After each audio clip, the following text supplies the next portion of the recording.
Welcome, it's NineKOneTV here, and I'm here today to cast you a game between our pro top player here, LiquidTLO, or the little one, versus MouzMorrow, the Zerg.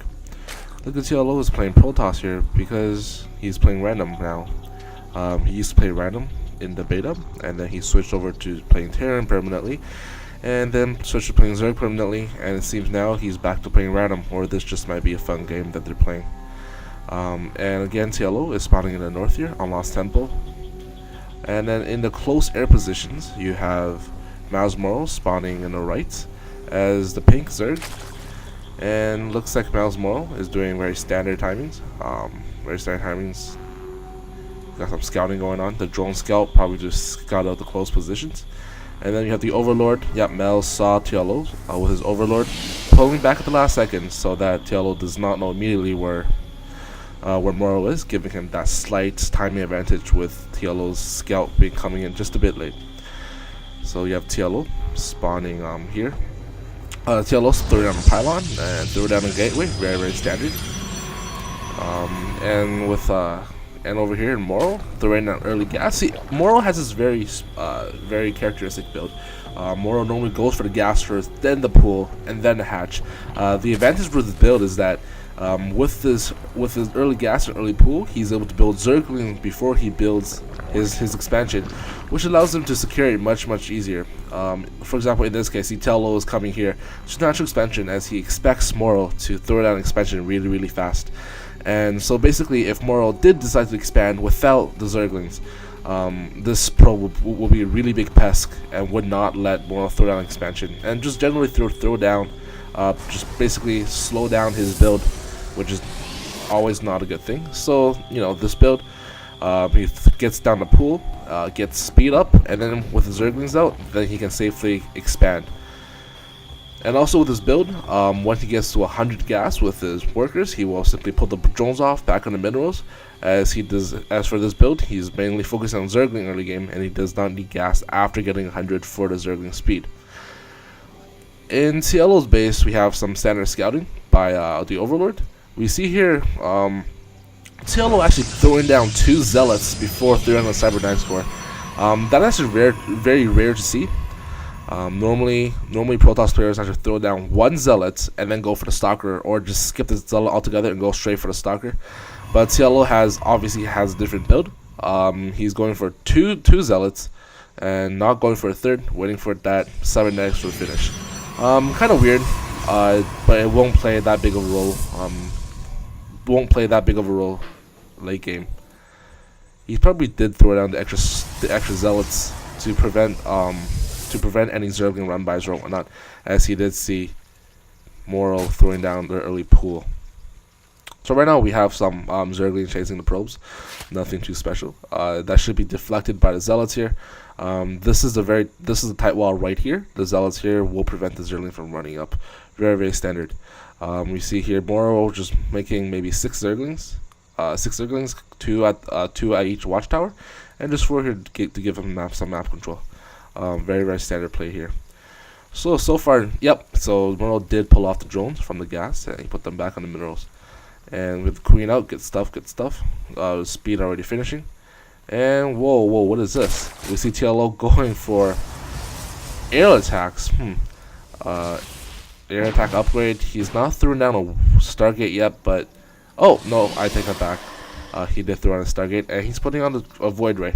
So this is giving me some early Void Ray pressure with a +1 attack. Very deadly, in fact, for Morrow right now, as he only has 1 queen and a Morrow, and Void Ray has no problem taking on a queen if there's just 1 queen here. He has not have the Spire yet, so Morrow will be completely caught off guard by the Void Ray attack, as he does not have a lair, so therefore he does not have a Spire. Spires are actually one of the longest buildings in the game to create, so it's going to be a while before Morrow gets any significant air attacks. We see here Morrow making 1 more queen. 2 queens will take down a Void Ray. We'll take down a Void Ray, however, there's also Phoenix coming. We see Morrow actually did spot the Stargate, throwing down a couple of Spore Columns with the queen making their way over to fend off this Void Ray. In the front, we see that TLO still maintaining his wall, so the Zerglings can now run in. Very good stuff. we have the Phoenix lifting off 1 queen, is effectively reducing this army to only 1 queen. So the Word Ray is able to take down 1 queen.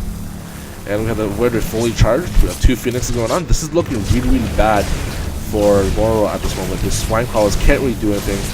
Right now the VC Primer moving into position. However, I don't think that Word Ray is going to die. With this Air Force right here, it's going to force MouzMorrow to get that layer up. To get that layer up. And possibly make some more spore crawlers. And remember, every single spore crawler that's made, that's 2 less drones not being made. So, you know, and he's also throwing out some spine crawlers. So in general, right now, I think MouzMorrow is indeed behind. We have LiquidTLO throwing up an expansion already over here. They are quite even in supply. However, as a Zerg, you always want a lot more. You always want a lot more drones, and we see that basically MouzMorrow does not have the chance to make more drones, simply because of that air attack and being forced to throw down more spore crawlers. And I'm not sure why the Phoenix is not picking up the queen. Oh, okay, so they were out of energy. That makes perfect sense. Okay, so right now, this air army from LiquidTLO right now, with the +1 attack, is gonna go unchecked for now, in MouzMorrow's base, and it's looking really bad for MouzMorrow right now. I think there's really not much MouzMorrow can do right now. The spine crawlers, the spore crawler trying to relocate, but I don't think they will get here fast enough. Zerglings obviously can't do anything. We have the Hydralisk Den. Hydralisk Den is a very good response to the Air Force, as you know, Hydralisk Den only takes around 60 seconds to build, one of the fastest buildings in the game, and allowed them to get the Hydras, and Hydras are really resilient towards air units. However, this was a bit delayed because the layer was delayed for obvious reasons. And so the Hydras will be delayed, and we see here the Air Force did take out the layer. So right now MouzMorrow is looking really bad at this point in terms of position. He lost the layer. He's only on 1 base right now, and then we see here LiquidTLO getting on 2 bases, throwing down that expansion. And it's getting fully saturated along with the gas. So right now, I do think LiquidTLO shouldn't have that much trouble taking this game. And we see here MouzMorrow desperately trying to clear up the rocks in order to get the higher expansion to try to bring himself back into the game. We see the Hydras off the creep, really slow off the creep, and helping take down those rocks. Speaking of creep, MouzMorrow in this game, his creep spread hasn't been that great. His creep has only connected his main and natural, and has only been just a bit outside his natural. Not the best creep. Not the best creep spread.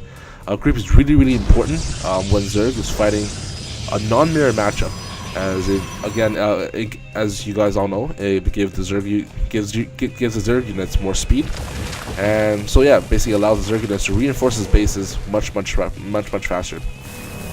But here's LiquidTLO also breaking down his own rocks to secure his own expansion. We have here the hatch finally being rebuilt, so now it's 2 base on 2 base. However, looking at the income tab, we see that MouzMorrow actually does have a harvester lead right now. However, he has been on 1 base for quite a while.